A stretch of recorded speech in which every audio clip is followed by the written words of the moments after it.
کله دې چې غوښتل ویده شې د ګناه سره مه ویده کېږه، ځکه انسان که وغواړي که ونه غواړي د ورځې په جریان کې کله چې سهار د خوبه پاڅېږي تر دې پورې چې ویده شې حتما داسې یو کار درنه شوی دی چې تا ته په ګناه کې حساب شوی دی.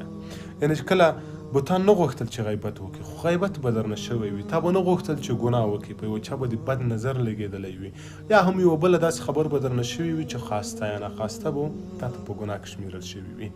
اما مخکې د دې نه چې ویده شې د ګناه سره مه ویده کېږه. څه باید وکړې؟ کله چې ویده کېدلی پورته شه، 2 رکعته لمونځ وکړه. که 2 رکعته لمونځ دې هم نه شوی کړی د قرآن کریم تلاوت وکړه، که هغه دې هم نه شوی کړلی قرآن کریم تلاوت واوره او خوند ځینې واخله، ځکه انسان چې په هر حالت کې مري په همغو حالت کې به بېرته راپورته کېږي.